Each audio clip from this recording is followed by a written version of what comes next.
অধ্যায় ৪ গ্রেট ৩ ইঁদুর জোয়ার। কালো ইঁদুরের জোয়ার অসীম মনে হয়েছিল এবং পুরো হাইওয়ে জুড়ে যথেষ্ট প্রশস্ত ছিল। এটি ১০০ মিটারের বেশি প্রসারিত বলে মনে হচ্ছে। প্রতিটি ইঁদুর দৈত্যের দৈর্ঘ্য ৩০ সেন্টিমিটার হওয়ায় এই ইঁদুরের জোয়ারে অবশ্যই ১০,০০০-এর বেশি দানব ছিল। এবং এই ইঁদুর জোয়ার একটি ছোট এক হিসাবে গণনা। এমনকি একজন ওয়ারগোডও তাতে ধরা পড়লে মারা যাবে। তাই লু ফেংয়ের শুধুমাত্র একটি পছন্দ ছিল। চালান। লু ফেং অবিলম্বে হাইওয়েতে দৌড়াতে শুরু করে। হু হু হু। ওয়ান ডং এবং অন্য দুজন তাদের ব্লেড, ঢাল এবং অন্যান্য অস্ত্র অনেক আগে ফেলে দিয়েছিলেন। ইঁদুরের জোয়ার অবিরাম ধাওয়া করতে করতে তারা প্রত্যেকেই দৌড়ে দৌড়ে যাচ্ছিল। তাদের মধ্যে দূরত্ব ২০ মিটার থেকে কমিয়ে ১-৫ মিটার, ১-৪ মিটার, ১-৩ মিটার। ফাক! সেনাবাহিনী এতক্ষণ কি নিচ্ছে? তারা তাড়াতাড়ি না এলে আমরা মরে যাব। ওয়ান ডং এবং অন্যরা তাদের হৃদয়ে অভিশাপ দিয়েছিল এবং তারা দ্রুততর হওয়ার সাথে সাথে তাদের দাঁত চেপেছিল তাদের এবং ইঁদুরের জোয়ারের মধ্যে দূরত্ব বাড়িয়েছিল। তারা সরাসরি ৩০ মিটার দূরে টানা। তারপরেই ওয়ান ডং এবং অন্য দুজন ক্ষয় করতে শুরু করে। আমি আর দৌড়াতে পারছি না। আমিও না। ওয়ান ডং এবং অন্য দুজন এক দৃষ্টিতে দৃষ্টিপাত করলেন এবং তাদের সকলেই তিক্ত ব্যথায় ভুগছিলেন। তাদের সর্বোচ্চ স্প্রিন্টের গতি এই ইঁদুরের জোয়ারের চেয়ে দ্রুততর, কিন্তু যেহেতু এটি তাদের সর্বোচ্চ, তাই তারা এটি বেশিদিন ধরে রাখতে পারবে না। উদাহরণস্বরূপ, গ্র্যান্ড নির্ভানা সময়ের আগে মানুষের জন্য ১-০ সেকেন্ডে ১-০০ মিটার দৌড়ানো বেশ ভালো ছিল। ১-০০ মিটার প্রায় ১-০ সেকেন্ডে। কিন্তু ১-০০ মিটার সম্পর্কে কি? তারা কি ১-০০ সেকেন্ডের মধ্যে এটি করতে পারে? ১-০০০ মিটার। তারা কি ১-০০০ সেকেন্ডের মধ্যে এটি করতে পারে? প্রকৃতপক্ষে গ্র্যান্ড নির্ভানা সময়ের আগে পুরুষদের ১-০০০ মিটার দৌড়ের রেকর্ড ছিল প্রায় ১-৫-৮-০ সেকেন্ড। যোদ্ধারা এখন একই।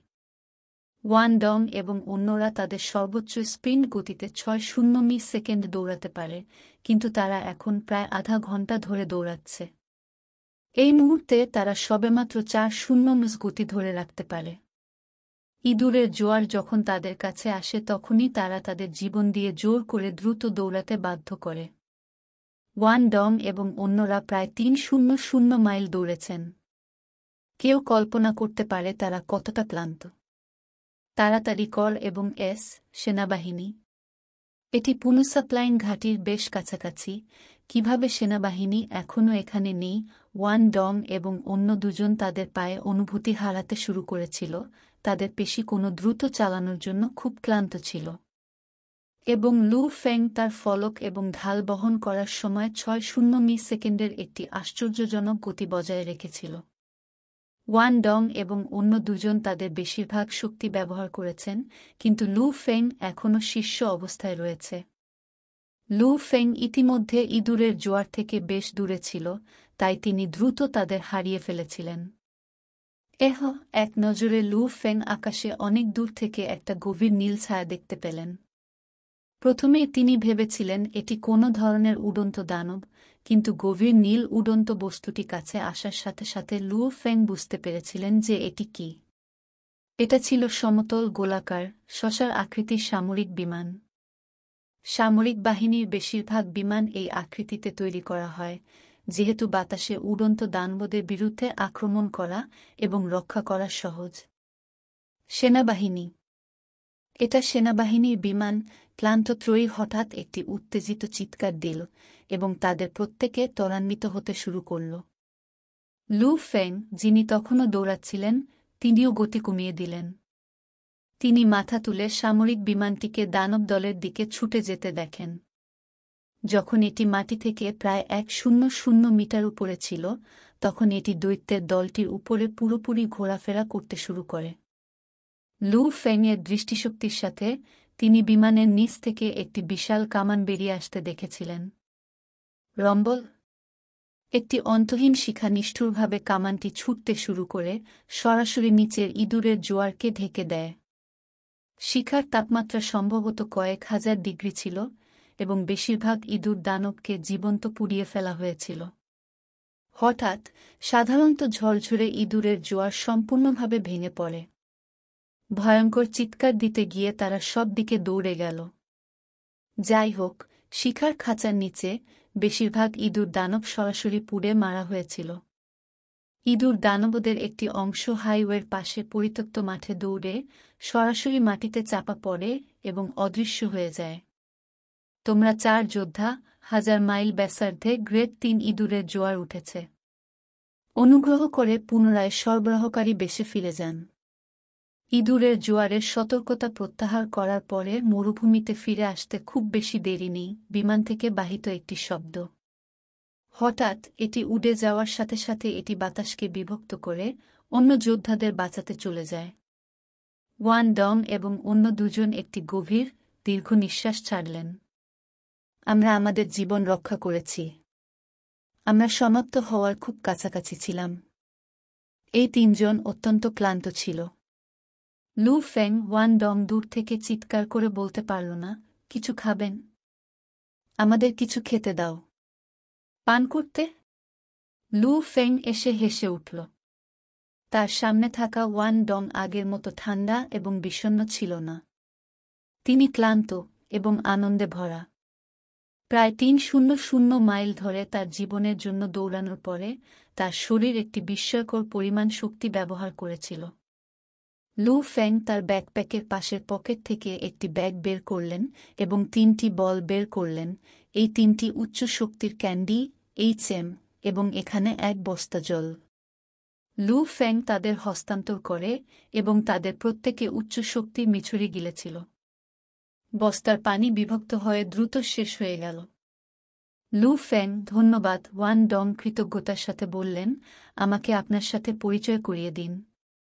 আমার পাশের একজনকে ওয়াংকে বলে। অন্যটির নাম জিয়াং তু।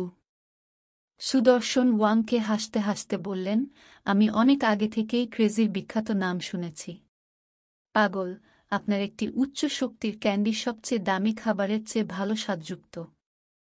আমি ক্ষুধার্ত ছিলাম, কিন্তু এখন আমি অনেক বেশি স্বাচ্ছন্দ্য বোধ করি, বলেন জিয়াং তু, যার বিশাল দাড়ি ছিল।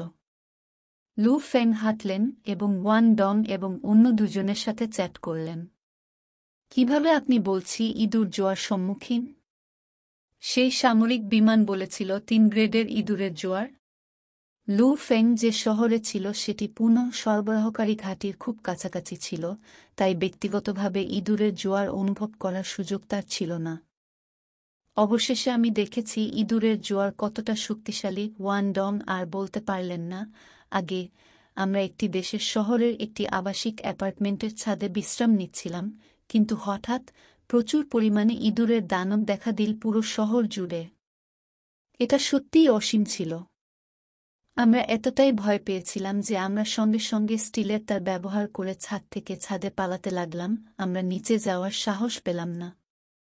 লু ফেং বিস্মিত হয়েছিলেন। তিনি একটি দৃশ্য কল্পনা করতে সক্ষম হয়েছিলেন যেখানে একটি দেশের শহরে অগণিত পরিমাণ ইঁদুরের দানব উপস্থিত হয়েছিল। সৌভাগ্যক্রমে আমাদের স্কোয়াড দেশের শহরতলিতে ছিল।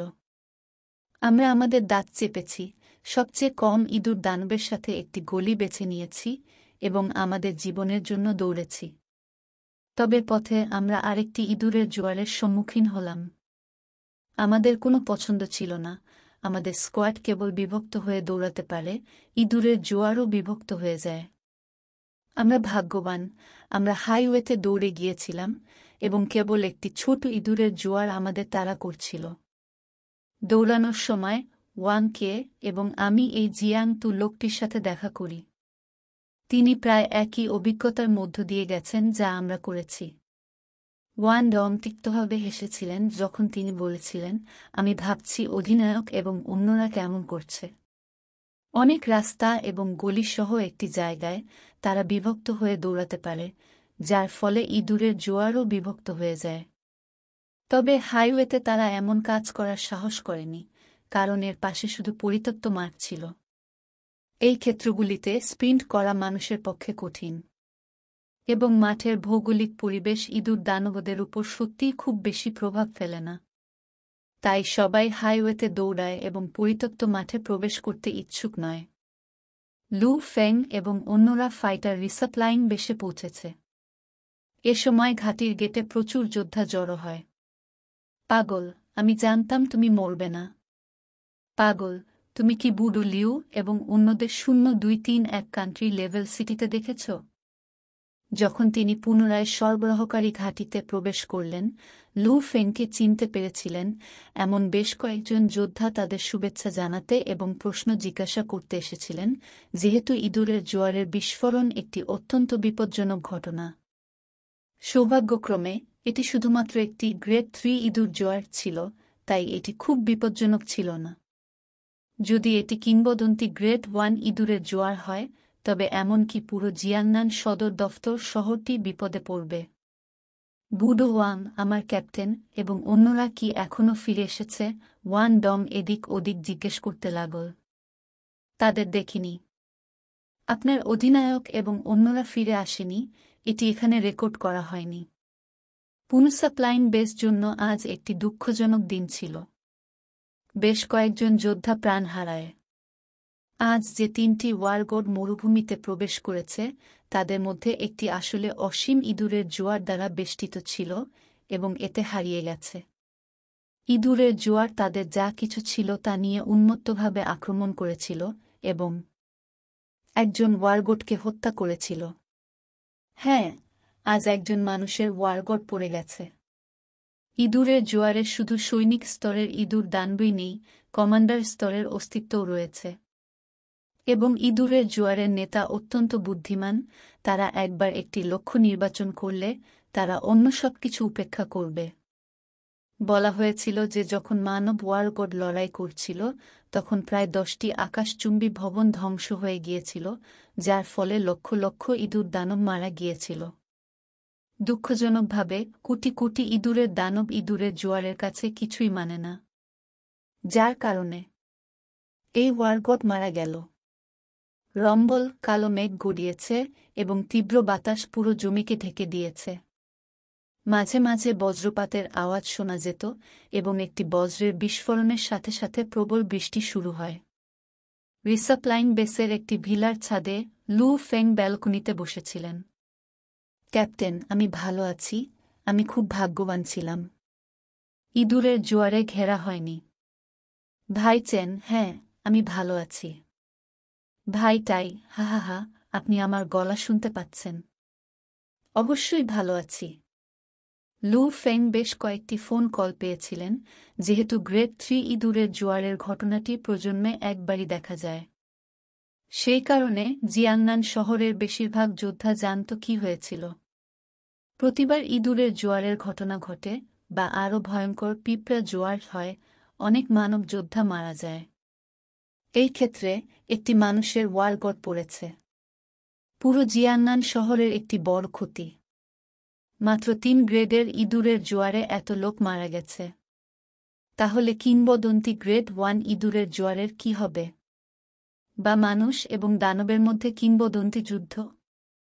মানুষ এবং দানবের মধ্যে যুদ্ধ, 2 সভ্যতার যুদ্ধ, 2 জাতির মধ্যে যুদ্ধ।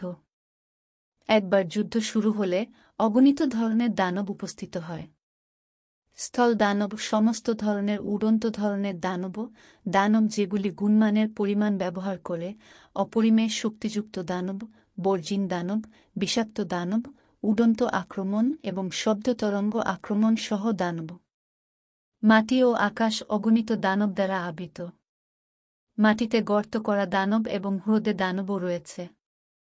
ইঁদুরের জোয়ার এবং পিঁপড়ার বাসার মতো জিনিসগুলি তাদের একটি অংশ মাত্র। এটাই সবচেয়ে ভয়ঙ্কর যুদ্ধ।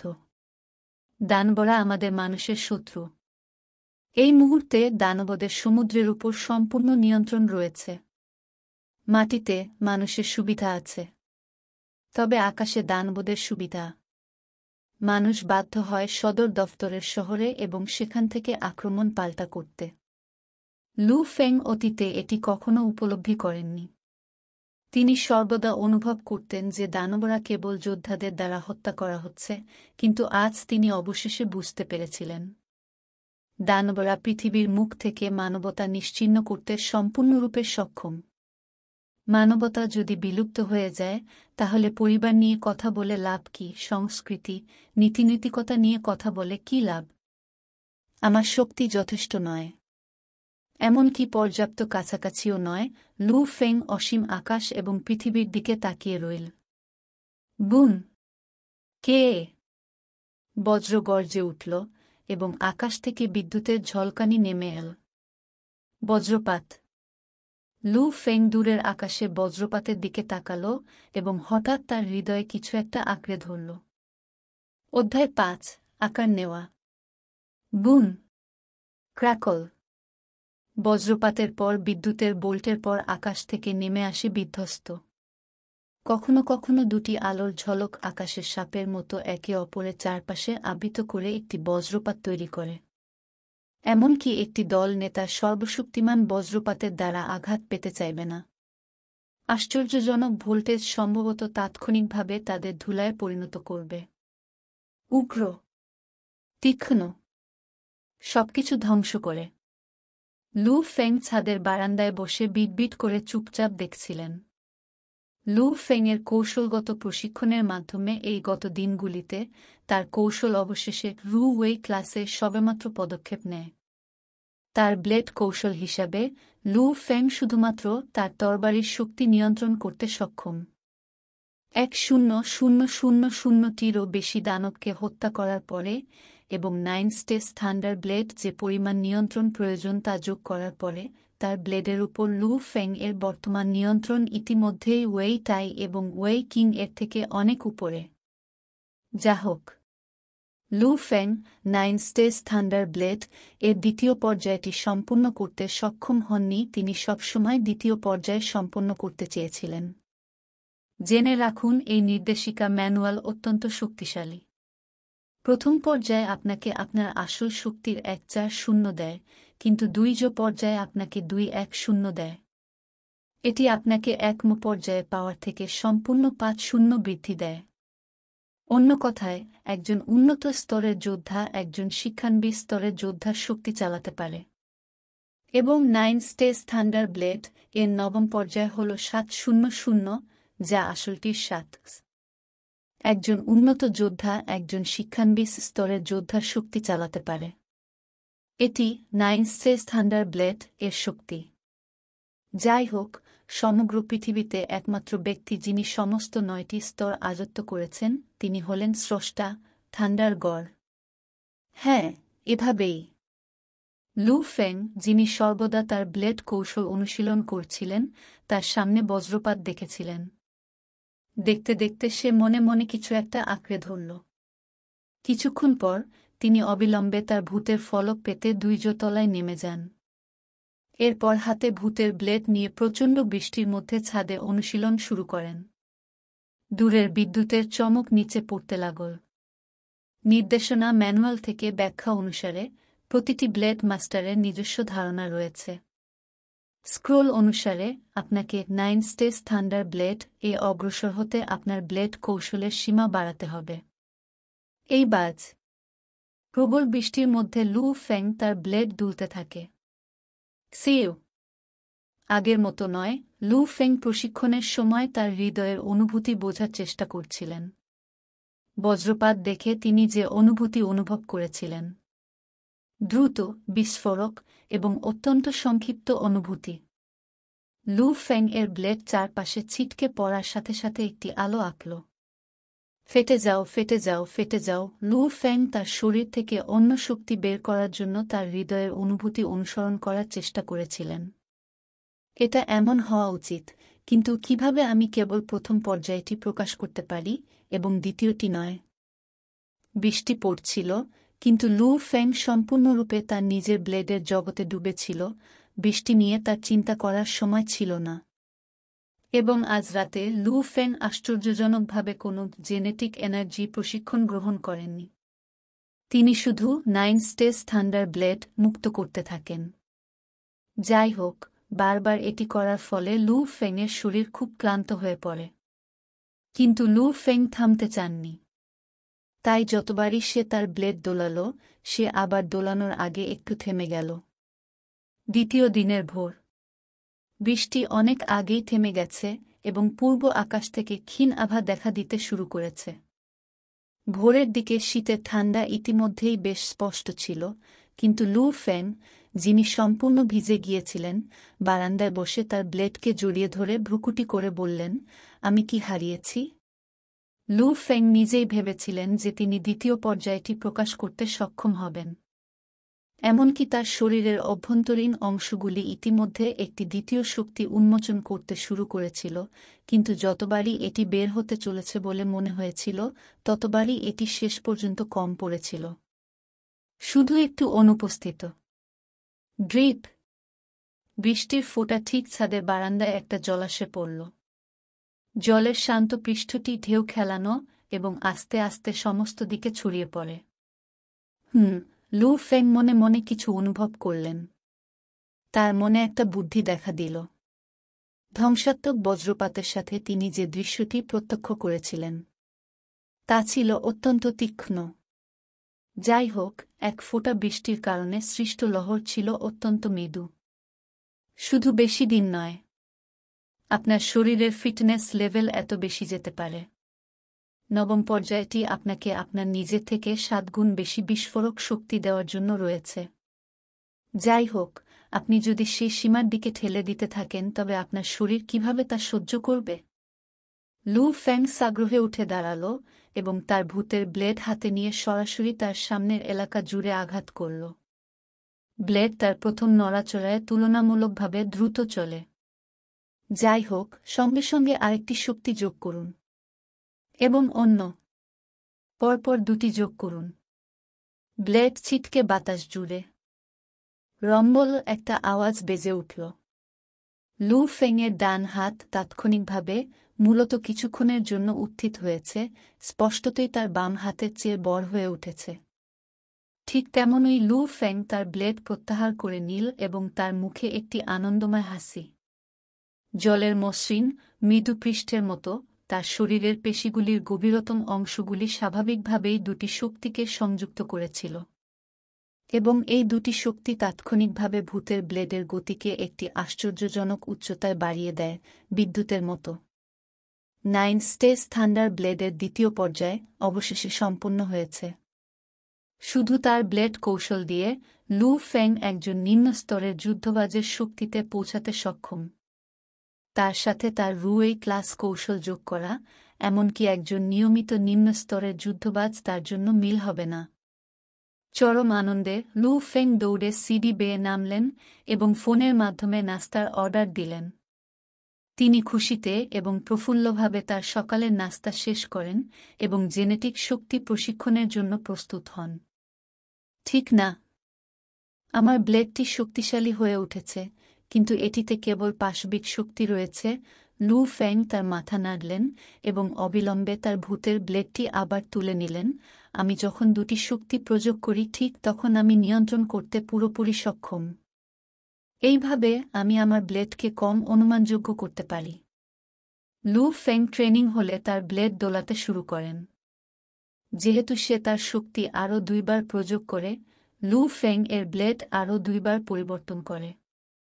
এটি হল 9 স্টেজ থান্ডার ব্লেড এ প্রশিক্ষণরত একজন এবং একজন গড় ব্যক্তির মধ্যে পার্থক্য।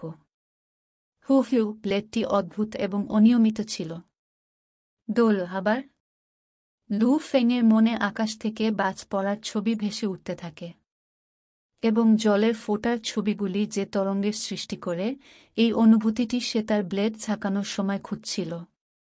তাকে নিজের জন্য একটি ব্লেড কৌশল খুঁজে বের করতে হবে।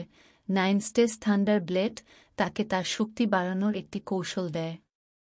লু ফেংকে একটি ব্লেড কৌশলের অভিজ্ঞতা এবং খুঁজে বের করতে হবে যা তার জন্য সবচেয়ে উপযুক্ত, এবং তাকে এমন একটি কৌশল অবলম্বন করতে হবে যা তার শরীরকে 9 স্টেজ থান্ডার ব্লেড এর শক্তিকে প্রতিরোধ করতে দিতে পারে, যার কোনো ত্রুটি নেই। তার কৌশল তৈরিতে নিমগ্ন তার পেশির ক্লান্তি লু ফেংয়ের উত্তেজনাকে মোটেও প্রভাবিত করেনি। যতবার সে তার ব্লেড সুইং করেছে, কৌশলটি আরও বেশি অনিয়মিত হয়ে উঠেছে। ব্লেডটি এমনকি মাঝে মাঝে বাতাসের মধ্য দিয়ে আঁকার সময় দুটি ক্ষীণ কম্পন থেকে হালকা শকওয়েভ তৈরি করে। লু ফেং এর কোনো ধারণাই ছিল না যে কত সময় কেটে গেছে। সিউ ব্লেডটি বিদ্যুতের মতো এবং কুয়াশার মতো আলো আঁকল। এটি একটি কুয়াশাচ্ছন্ন ট্রান্স অনুরূপ এক ধরনের অনুভূতি ছিল।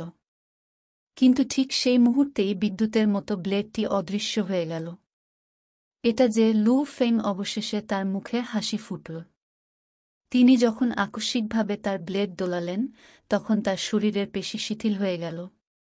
তারপরে তিনি তাৎক্ষণিকভাবে একটি শক্তি প্রয়োগ করবেন এবং তারপর শিথিল অবস্থায় ফিরে যাবেন।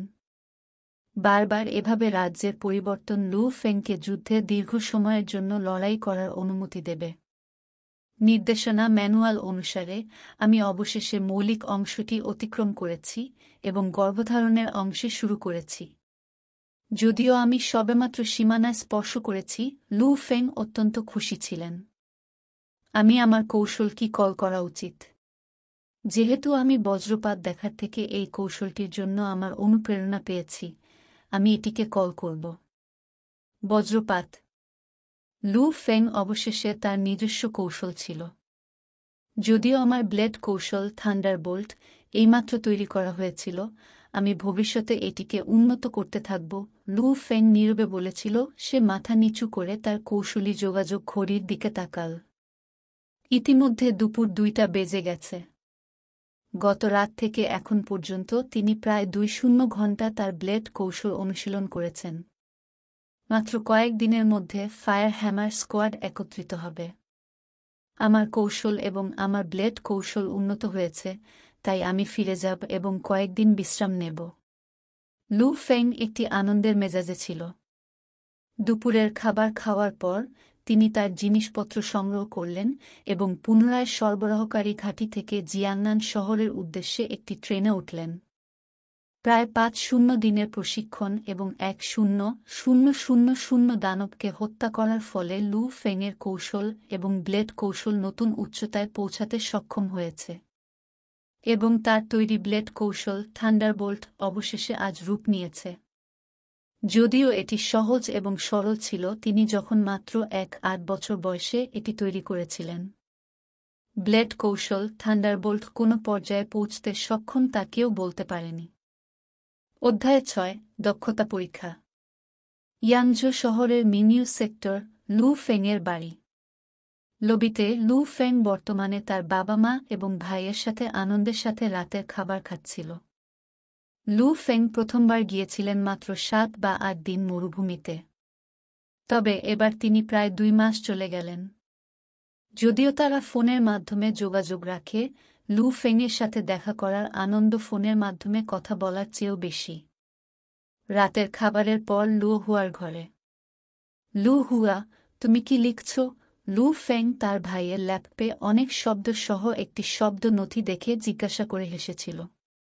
গত মাসে স্টকের ক্ষতি পর্যালোচনা করে এবং স্টক মার্কেটে আমার থিওরি প্যাচ আপ করে লু হুয়া হেসে উত্তর দিয়েছিলেন, ভাই, আমার এই মূল তথ্যটি তৈরি হতে আসলে কয়েক মাস লেগেছিল। তবে বাস্তবে এটি সম্পূর্ণ করতে তার চেয়ে অনেক বেশি সময় লাগবে। লু ফেং হেসেছিল। লু হুয়া, আমাকে এই সম্পর্কে বলবেন না। যাই হোক, আপনি কি বলছেন আমি কোনো ধারণা নেই। ওহ হ্যাঁ, গত 3 মাস স্টক কেমন ছিল? তারা ভালো ছিল না, 10 বিশাল ড্রপ। যাই হোক, আমি যে স্টকটিকে মানসম্পন্ন স্টক হিসাবে গণনা করেছি, তাই কিছু কারসাজির মাধ্যমে আমি গত 3 মাসে প্রায় 5 উপার্জন করতে সক্ষম হয়েছি, লু হুয়া আত্মবিশ্বাসের মুখের সাথে বলেছিলেন। সেটা দেখে লু ফেংও একটা হাসি দিল।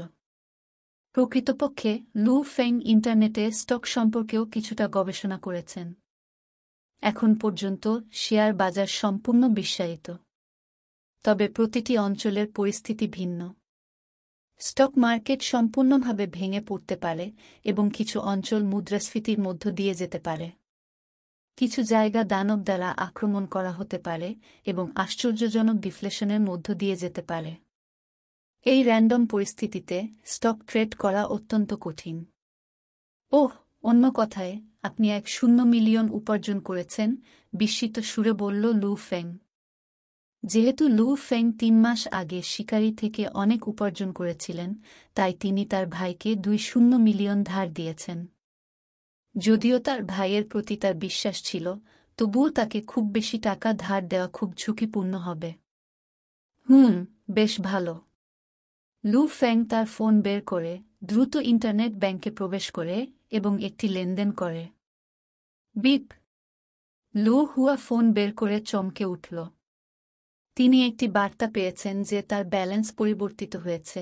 আপনার 3206 এ শেষ হওয়া কার্ডটি 11302151 তারিখে 50 মিলিয়ন বেড়েছে। ভাই, 50 মিলিয়ন! লু হুয়া তার ভাই লু ফেংয়ের দিকে তাকালে হতবাক হয়ে বলল। 50 মিলিয়ন কোনো ছোট সংখ্যা ছিল না। এখন পর্যন্ত চীনা ডলার বেশ মূল্যবান। পৃথিবীর ডলারের মধ্যে বিনিময় হার মাত্র 3.5-এর কাছাকাছি। এমনকি অনেক ধনী চীনা ব্যবসায়ী এবং বণিকদের জন্য তাদের 50 মিলিয়ন বের করে আনাটা খুব বাস্তবসম্মত নয়। লু হুয়া, কাজ চালিয়ে যাও, আমি নিশ্চিত তুমি এটা করতে পারবে। লু ফেং হেসে উঠল। লু হুয়ার চোখ জ্বলে উঠল এবং সে গম্ভীরভাবে মাথা নাড়ল। স্টক মার্কেটে প্রবেশের সাথে সাথে এত বিপুল পরিমাণ অর্থ নিয়ন্ত্রণ করা লু হুয়াকে কৃতিত্বের অনুভূতি দিয়েছে। তার মতো একজন প্রতিবন্ধীর জন্য তিনি শেয়ার বাজারকে তার ক্যারিয়ার বানিয়েছেন অনেক আগেই। তিনি কয়েক বছর আগে থেকে সব ধরনের স্টকের মাধ্যমে খেলেছেন এবং অবশেষে তিনি যা করেন তাতে আত্মবিশ্বাসী। আপনি বলতে পারেন তিনি ইতিমধ্যে একটি মাস্টার ভিত্তি আছে। যাই হোক, এমনকি একটি মাস্টার শেয়ার বাজারে ব্যর্থ হতে পারে। এ কারণে অনেক মানসিক চাপ থাকে। খুব দেরি করে উঠবেন না, লু ফেং বলল যখন সে হেসে নিচে চলে গেল। 50 মিলিয়ন! লু ফেং সত্যিই কিছু মনে করেননি। গত 2 মাসে তার প্রশিক্ষণ তাকে 80 মিলিয়নের বেশি আয় করেছে। তিনি যে পরিমাণ অর্থ উপার্জন করেছেন তা অনেক যোদ্ধাদের কাছে প্রশংসনীয় ছিল, কিন্তু দুর্ভাগ্যবশত তারা লু ফেংয়ের পদ্ধতি শিখতে পারে না। লু ফেং একজন আত্মাপাঠক। এবং যদি লু ফেং সত্যিই অর্থ উপার্জন করতে চায়, তবে সে তার আধ্যাত্মিক শক্তি ব্যবহার করে প্রচুর পরিমাণে কমান্ডার স্তরের দানবকে হত্যা করতে পারে। গত রাতে ঝড় ছিল, কিন্তু আজ রাতে তারা উজ্জ্বল ছিল। দ্বিতীয় তলার ট্রেনিং হলের কাচের মধ্য দিয়ে তারা আলো জ্বলছিল। লু ফেং অত্যন্ত উচ্চ ফ্রিকোয়েন্সিতে বারবার তার ভূতের ফলক দোলাচ্ছিলেন। এবং যতবারই সে তার ব্লেড সুইং করেছে, সে নিজেকে তার সীমাতে ঠেলে দিয়েছে 9 স্টেজ থান্ডার ব্লেড মুক্ত করার জন্য, এবং যেহেতু তিনি 20 ঘণ্টা সরাসরি পুনরায় সরবরাহকারী বেশে তিক্ত অনুশীলন করেছেন, অত্যন্ত উচ্চ ফ্রিকোয়েন্সিতে তার ব্লেড সুইং করা তাকে ক্লান্ত করে দেবে। মাত্র 30 মিনিটের মধ্যে। এরপরে লু ফেং তার ডাওইজিন কৌশল প্রশিক্ষণ 9 স্টেজ হুন ইউয়ান গ্রহণ করবেন। অবশেষে তিনি জিনগত শক্তি প্রশিক্ষণ ও জিন জিয়াং তিয়ান এর মধ্য দিয়ে যাবেন। চিচি লু ফেং, যিনি ও জিন জিয়াং তিয়ানের মধ্য দিয়ে যাচ্ছিলেন, আড়াআড়ি পায়ে বসেছিলেন এবং আনন্দের মুখ প্রকাশ করা ছাড়া আর কিছু করতে পারছিলেন না। তিনি স্পষ্টভাবে অনুভব করেছিলেন যে তার শরীরের সমস্ত কোষগুলি মহাজাগতিক শক্তিকে পাগল করে তুলছে। 9 স্টেজ থান্ডার ব্লেড এর প্রথম পর্যায় শেষ করার পরে আমার প্রশিক্ষণের হার প্রায় দ্বিগুণ হয়ে গেছে। এবং এখন 9 স্টেজ থান্ডার ব্লেড এর দ্বিতীয় পর্যায় শেষ করার পরে আমার শরীরের প্রতিটি কোষ আরও বেশি ক্ষুধার্ত হয়ে উঠেছে এবং আরও বেশি জেনেটিক শক্তি শোষণ করতে পারে। মিনিটের সময় কেটে গেল। কিছুক্ষণ পর যেন তার শরীরের সমস্ত কোষ আনন্দে ফুঁসে ওঠে, তাদের কেউই আর শোষণ করতে পারেনি এবং পুরোপুরি সন্তুষ্ট ছিল। প্রথম পর্যায় শেষ করার পর আমার প্রশিক্ষণের হার দ্বিগুণ। দ্বিতীয় পর্যায় শেষ করার পরে, যদিও আমার প্রশিক্ষণের হার প্রথমবারের মতো এতটা বাড়েনি, তবুও এটি প্রায় 3 বৃদ্ধি পেয়েছে। লু ফেং অবাক হয়ে গেল। 9 স্টেজ থান্ডার ব্লেড সত্যিই আশ্চর্যজনক এবং অপ্রতিদ্বন্দ্বী ছিল। সেই ডেওয়েন কৌশলের সাহায্যে তার প্রশিক্ষণের হার আরও বেড়ে যায়। আমি 1 মাসের জন্য বাড়িতে তিক্ত প্রশিক্ষণ নিয়েছিলাম এবং তারপর আরও 2 মাস মরুভূমিতে প্রশিক্ষণ নিয়েছিলাম। আমি ভাবছি গত 3 মাস থেকে আমার শক্তি কতটা বেড়েছে, লু ফেং প্রত্যাশার সাথে ভাবলেন। প্রকৃতপক্ষে লু ফেং গত 3 মাস ধরে প্রতি একদিন দ্রুত উন্নতি করছিল। যেহেতু তিনি একজন আত্মা পাঠক, তার আধ্যাত্মিক শক্তি সূক্ষ্মভাবে তার শরীরকে শক্তিশালী করে তুলছে। আত্মা পাঠকদের এত দ্রুত বৃদ্ধির এটি একটি কারণ। এছাড়াও লু ফেং 9 স্টেজ থান্ডার ব্লেড প্রশিক্ষণ নিচ্ছেন এবং গত 2 মাস ধরে জীবন-মৃত্যুর সীমানায় লড়ছেন।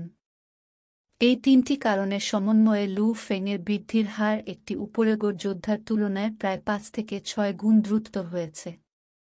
আমি কতটা শক্তিশালী তা দেখতে আগামীকাল সীমা হলে একটু পরীক্ষা দেব। লু ফেং তার তিক্ত প্রশিক্ষণের ফলাফল দেখতে চেয়েছিলেন। ভোর 5টা নাগাদ লু ফেং লিমিট হলের দিকে যাচ্ছিল। পাগল, এত তাড়াতাড়ি উঠে? সেক্টরে কয়েকজন যোদ্ধা তাদের সকালের অনুশীলন করছিল। পাগল, আমি শুনেছি তুমি গত 2 মাসে অনেক বেশি করেছ। আপনি আমাদের কিছু ভালো আচরণ। আমাদের এই সেক্টরের ভাইদের সাথে একটি প্রফুল্ল, ভালো খাবারের সাথে আচরণ করুন। বেশ কয়েকজন যোদ্ধা তাদের অভিবাদন জানিয়ে হেসেছিল। হান্টার সিলভার মুন উলফ থেকে লু ফেংয়ের বিশাল উপার্জন সম্পর্কে কেউই খুব বেশি কিছু জানত না, তবে যোদ্ধাদের বৃত্তের বেশ কয়েকজন লোক লু ফেংকে তার পাগলাটে বধ থেকে চিনতে পেরেছিল। 2 মাসে 10,000 সৈনিক স্তরের দানবকে হত্যা করা সত্যিই একটি পাগল যুদ্ধের রেকর্ড। তাই পাগল ডাকনাম পাওয়া এত অদ্ভুত নয়। এছাড়াও এই কারণে লু ফেং সবার কাছ থেকে অনেক বেশি সম্মান অর্জন করেছে। কেউ যতই বোকা হোক না কেন, 10,000 দানবকে হত্যা করা আপনাকে অত্যন্ত অভিজ্ঞ করে তুলবে। অনুশীলন সাফল্যর চাবিকাঠি। ঠিক আছে, কোনো সমস্যা নেই, আজ রাতে যেতে চাই, লু ফেং হেসে উঠল। লিমিট হলে প্রবেশ করার পর লবিতে একজন অভ্যর্থনা মহিলা লু ফেংকে দেখে চিৎকার করে বললেন, মি লুও, এত তাড়াতাড়ি? এখানে এখনো কোনো লোক নেই।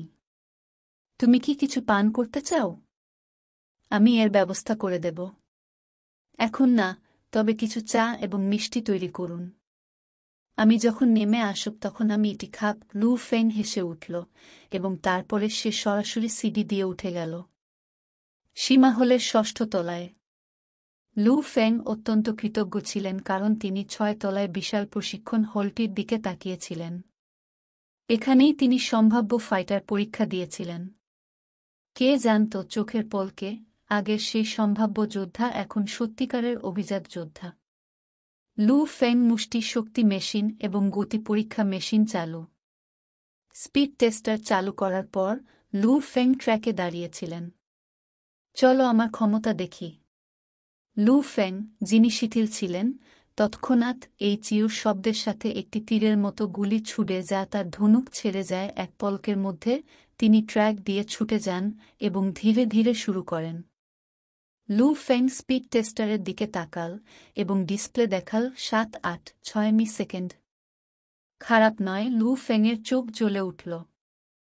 সাধারণত একজন উন্নত স্তরের যোদ্ধায় পৌঁছানোর জন্য আপনার শরীরের ফিটনেস স্তরের জন্য 6-0 ম্যাচ যা প্রয়োজন, এবং 9-0 ম্যাচ যা আপনাকে একজন শিক্ষানবিশ স্তরের যুদ্ধবাজের কাছে পৌঁছাতে হবে। আমাকে আমার শক্তি পরীক্ষা করতে দাও। লু ফেং মুষ্টি শক্তি পরীক্ষার মেশিনের সামনে হাঁটলেন, একটি গভীর শ্বাস নিলেন এবং তার শক্তিকে বিস্ফোরিত হতে দিন। বুম! মুষ্টিটি কামানের বলের মতো পরীক্ষকের মধ্যে ধাক্কা মেরে পুরো জিনিসটিকে হিংস্রভাবে নাড়া দিয়েছিল। ডিসপ্লে দেখায় 6,121 কেজি। সাধারণত 4,000 কেজি একটি উন্নত স্তরের যোদ্ধা হিসাবে গণনা করা হয়, এবং 8,000 কেজি একজন শিক্ষানবিশ স্তরের যুদ্ধবাজ হিসাবে গণনা করা হয়। অবশ্যই এটি শুধুমাত্র একটি সংখ্যা যা আপনার শক্তি অনুমান করে। আপনার সত্যিকারের দক্ষতা শুধুমাত্র আপনার শরীরের ফিটনেস লেভেল দ্বারা নয়, আপনার হত্যা করা দানবদের রেকর্ড দ্বারাও নির্ধারিত হয়। শারীরিক ফিটনেস আপনার শক্তির একটি অংশ মাত্র। এখন আসুন 9 পর্যায়ে থান্ডার ব্লেড এর বল পরিশ্রম পরীক্ষা করা যাক। লু ফেং একটি গভীর শ্বাস নিল এবং তারপর হঠাৎ চোখ খুলল। তিনি তার পায়ের মাধ্যমে বল প্রয়োগ করেন, যার ফলে ট্রেনিং হলের পুরো মেঝে কিছুটা কেঁপে ওঠে। শক্তিশালী শক্তি তাৎক্ষণিকভাবে তার পা থেকে তার কোমর পর্যন্ত বহন করে। কাকাকা লু ফেং এর মেরুদণ্ডের প্রতিটি অংশ ধরে আছে এবং শক্তিশালী শক্তি তার ডান বাহুতে নিয়ে গেছে। একই সময়ে তার কোমর এবং পিঠ দুটি সংযুক্ত বল প্রয়োগ করতে দেয়, যেমন একটি পুকুরের পৃষ্ঠে ঢেউ খেলানো। সংযোগ 9 স্টেজ থান্ডার ব্লেডের দ্বিতীয় ধাপ 2-1-0 শক্তি বিস্ফোরণ। লু ফেংয়ের মুঠি নাড়ার সাথে সাথে এটি ক্রমাগত ত্বরান্বিত হয়েছে। এটি একটি বিস্ফোরক শক ওয়েভ নিয়ে এসেছিল, কারণ এটি সরাসরি মেশিনে আঘাত করেছিল। বুম! লক্ষ্য নিচে পড়ে এবং তারপর ধীরে ধীরে আবার নিজেকে সোজা। সংখ্যাটি দেখানোর আগে ডিসপ্লেটি কিছুটা বিরতি দিয়েছিল। 1-2-9-2-8 কেজি। ঠিক আছে, লু ফেং তার মুখে হাসি ফোটাল। 6-1-2-1 × 2 1 হল 1-2-8-5-4। যাই হোক, মুষ্টি শক্তি শুধুমাত্র একটি অনুমান, তাই এটি একটু বেশি বা কম হতে পারে। অন্য কথায়, লু ফেংয়ের পূর্ণ শক্তি 1-3-0-0-0 কেজি শক্তির কাছাকাছি। তার প্রকৃত শারীরিক ফিটনেস স্তর একজন উন্নত স্তরের যোদ্ধার। যাই হোক, 9 স্টেজ থান্ডার ব্লেড দিয়ে সে বিগিনার লেভেলের ওয়ারলর্ডের কাছে পৌঁছে যায় এবং তিনি প্রয়োজনীয় 8-0-0-0 কেজি ছাড়িয়ে গেছেন। একজন শিক্ষানবিশ স্তরের যুদ্ধবাজের মুষ্টি শক্তি সাধারণত 8-0-0-0 কেজি থেকে 1-6-0-0-0 কেজির মধ্যে হয়। অবশেষে, আমার প্রতিক্রিয়া গতি পরীক্ষা করা যাক। লু ফেং প্রতিক্রিয়া গতি পরীক্ষার কক্ষে প্রবেশ করেন এবং এটিকে শিশু পর্যায়ের যুদ্ধবাজ মোডে পরিবর্তন করেন এবং 5 সেকেন্ডে শুরু করতে সেট করেন। লাল বোতাম টিপানোর পরে লু ফেং দ্রুত বৃত্তের মধ্যে দৌড়ে গেল। বৃত্তের ভিতরে প্রায় 5 সেকেন্ড পরে বিপ বিপ প্রতিক্রিয়া গতি পরীক্ষক মেশিনের কামানটি দ্রুত এবং দ্রুত ঘোরাতে শুরু করে যতক্ষণ না এটি একটি আশ্চর্যজনক গতিতে পৌঁছেছে। এরপরে প্রধান কামানের কয়েক ডজন মুখের মধ্যে ছোট রাবার বুলেটগুলি গুলি করা হয়েছিল, যা লাল বৃত্তের দিকে উড়েছিল। এত দ্রুত লু ফেং লাল বৃত্তের মাঝখানে দাঁড়িয়ে দ্রুত গতিতে চলতে শুরু করে। তার পদক্ষেপ হালকা, তবুও দ্রুত এবং খুব আরাম। আপনি যদি এমন কাউকে খুঁজে পেতেন যার প্রতিক্রিয়ার গতি লু ফেংয়ের মতো, তারা সম্ভবত তার মতো স্বস্তি পাবে না, কারণ লু ফেংয়ের কৌশল রু ওয়েই ক্লাসে পৌঁছেছে। রু ওয়েই ক্লাসের কৌশলের সাহায্যে লু ফেং তার ডজিং ক্ষমতাকে সর্বোচ্চ করতে সক্ষম। পিউ পিউ দুটি বুলেট লু ফেংকে আঘাত করেছিল, কিন্তু লু ফেং দ্বিধা করেননি এবং এড়িয়ে যেতে থাকেন। 1 মিনিট পরে কামানটি ঘোরানো বন্ধ করে দেয়। লু ফেং তারপর ডিসপ্লেতে গিয়ে সাবধানে তাকাল। 6-0 সেকেন্ড 2-1 হিট, লাল আলোর সাথে 0 পরিচিতি, চমৎকার। লু ফেং এই গ্রেডে বিস্মিত হয়েছিলেন। তিনি আসলে একজন শিক্ষানবিশ স্তরের যুদ্ধবাজের প্রতিক্রিয়া গতি পরীক্ষায় দুর্দান্ত গ্রেড পেতে সক্ষম হয়েছিলেন। রু ওয়েই ক্লাসের ফলাফল স্পষ্ট দেখতে পাচ্ছেন। আসলে এই reaction speed testing machine technically আপনার ডজিং ক্ষমতা পরীক্ষা করে এবং আপনার ডজ করার ক্ষমতা আপনার গতি, প্রতিক্রিয়ার গতি, সচেতনতা ইত্যাদির উপর নির্ভর করে। যাই হোক, এটি পরীক্ষা করার সেরা উপায়। 7-8-6 সেকেন্ড। মুষ্টির শক্তি 6-1-2-1 কেজি। আমি এটিকে সর্বোত্তমভাবে 1-3-0-0-0 কেজির কাছাকাছি করতে পারি। প্রতিক্রিয়া গতি পরীক্ষা, শিক্ষানবিশ স্তরের যুদ্ধবাজ, চমৎকার। লু ফেং ফলাফল নিয়ে অত্যন্ত সন্তুষ্ট ছিলেন।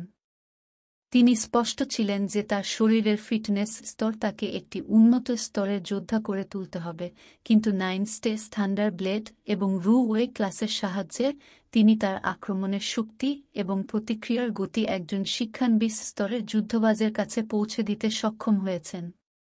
পরীক্ষা করার পর লু ফেং প্রফুল্লভাবে নিচে নেমে গেল। দোতলায় লবিতে বেশ কয়েকজন যোদ্ধা বসে গল্প করছিল। পাগল! লু ফেং, প্রধান প্রশিক্ষক উটম সেখানে ছিলেন এবং তিনি হাসতে হাসতে বলেছিলেন, আপনি কি সম্ভাব্য ফাইটার পরীক্ষা দেখতে এত তাড়াতাড়ি এসেছিলেন? আপনি গত কয়েকবার দেখেননি। ব্যাস, এই সময়টাও ভালো, এসে দেখি এই দুষ্কৃতীরা কেমন পরীক্ষা দেয়। সময় হলে হয়তো আপনি তাদের পরীক্ষা করতে পারেন। লু ফেং জমে গেল। সম্ভাব্য যোদ্ধা পরীক্ষা? হ্যাঁ, আজ 1-2-1 মাসের প্রতিটি প্রথম দিন সম্ভাব্য ফাইটার পরীক্ষার দিন। আপনি যদি কোনো ত্রুটি খুঁজে পান অনুগ্রহ করে আমাদের জানান যাতে আমরা যত তাড়াতাড়ি সম্ভব এটি ঠিক করতে পারি। To be continued.